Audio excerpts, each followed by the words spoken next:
Conservas La Brújula, ese o nome da empresa que inaugurou as súas instalacións en Ribadumia coa asistencia de persoeiros da talla do presidente da Xunta de Galicia, a conselleira do Mar ou o delegado da Xunta de Pontevedra.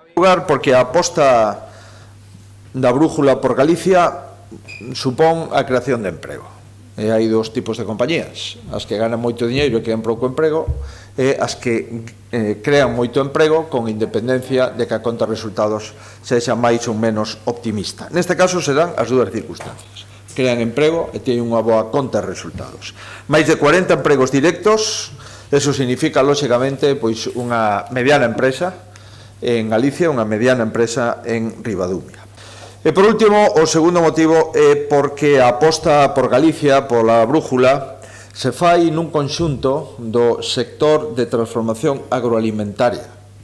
E quixera dicirlles que, a pesar da recesión económica, a pesar das crisis económicas que vivimos casi nunha década, nós non disminuímos a nosa aposta pola industria da conserva en Galicia. Conservas La Brújula, ese o nome da empresa que inaugurou as súas instalacións en Ribadumia coa asistencia de persoeiros da talla do presidente da Xunta de Galicia, a conselleira do Mar ou o delegado territorial da Xunta na provincia de Pontevedra. Dende o ano 2009 a toda agora, a Consellería do Mar, a Xunta de Galicia, invertiu 260 millóns de euros no sector da conserva.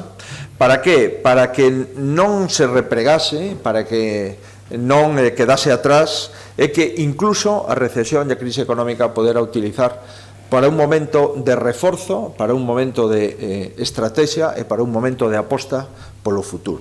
Por iso, a Xunta de Galicia apoiou, de acordo coas órdenes de convocatoria respectivas, cunha cantidade importante, un investimento como que aquí se fixo ao redor de 5 millóns de euros de investimento. Ao longo da última década, polo tanto, con estes 260 millóns de euros de apoio público ao sector da conserva, quedou claro o compromiso da Comunidade Autónoma.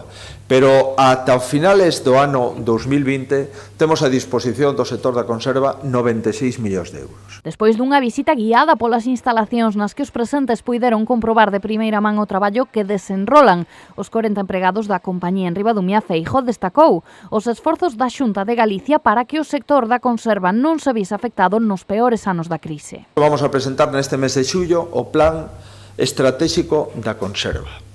Despois de traballar con Anfaco Cecopesca, coas compañías que se dedican á conserva, temos a folla de ruta para a segunda década deste século e a terceira década deste século co Plan da Conserva, Plan Integral Estratégico da Conserva que presentaremos no mes de xullo. Neste punto, o presidente aproveitou a ocasión para adiantar que nas vindeiras semanas Galicia terá un plan estratégico da conserva que permitirá ao sector continuar avanzando cara ao futuro.